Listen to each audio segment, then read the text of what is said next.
विविध भारतीय भाषा संस्कृति संगम के मंच पर उपस्थित समस्त विद्वज्जनों को पूर्णिमा पांडे का सादर प्रणाम। नए विचारों का अमृत कलश लिए आत्मनिर्भरता की दिशा में गतिशील भारत के 75वें स्वतंत्रता दिवस की हार्दिक शुभकामनाएं। लता तेजेश्वर रेणुका जी आज दोहरी बधाई की हकदार बन गई हैं।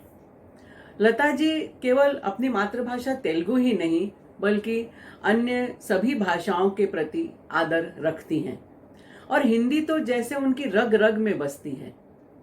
अहिंदी भाषी होते हुए भी लता जी सतत हिंदी के उत्थान के लिए कार्यरत रहती हैं और मेरी दृष्टि में यह उनकी सबसे बड़ी उपलब्धि है। आज हम सब उनके उपन्यास लहराता चांद के लोकार्पण निमित्त उपस्थित हुए हैं।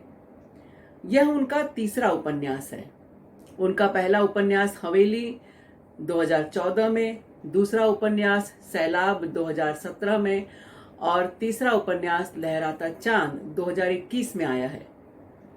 उपन्यास लेखन एक ऐसी विधा है जो धीरज की मांग करती है और लता जी में यह धैर्य सतत परिलक्षित होता है।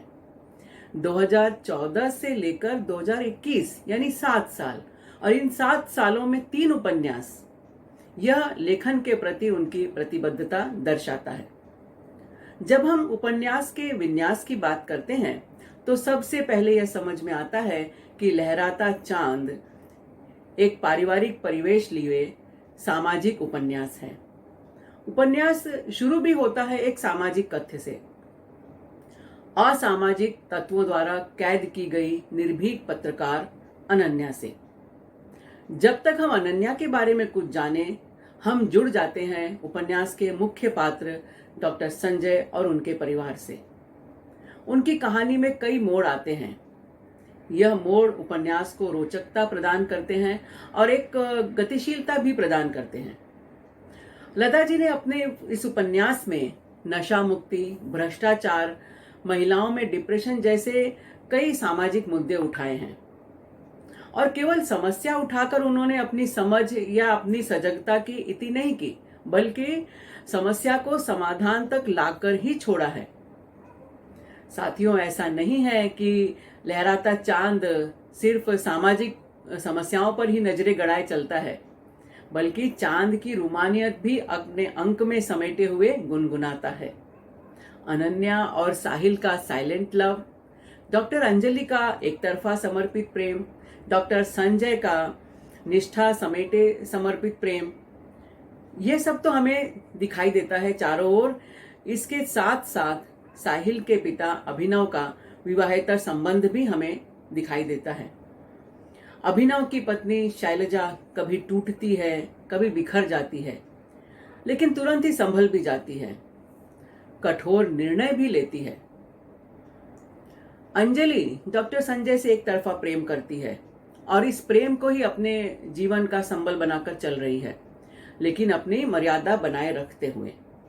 कहने का तात्पर्य यह कि लता जी ने अपने उपन्यास में स्त्री पात्रों को विविध चरित्र लिए हुए उकेरा है, उनके मानसिक द्वंद्व को उभारा है और केवल मानसिक द्वंद्व तक लाकर नहीं छोड़ा उन्हें, बल्कि उस मानसिक द्वंद्व से उबरने का रास्ता भी बताया है।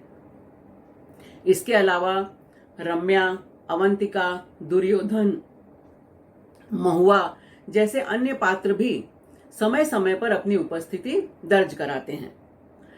सबसे सशक्त पात्र है अनन्या, जो जीवन की प्रत्येक स्थिति का सामना गंभीरता और दृढ़ता से करती है। चाहे राजनीतिक वरद हस्त प्राप्त हफ्ता वसूली करते गुंडे हों या पापा की असलियत जानने के बाद बिफरी हुई छोटी बहन अवंतिका, चाहे खामोश प्रेम की पुतली डॉक्टर अंजलि, सभी को सभी की उलझन है, इनको अपने दायरे में रखकर सुलझाती है और जीवन को सरल, सहज, प्रवाहमान बनाती है।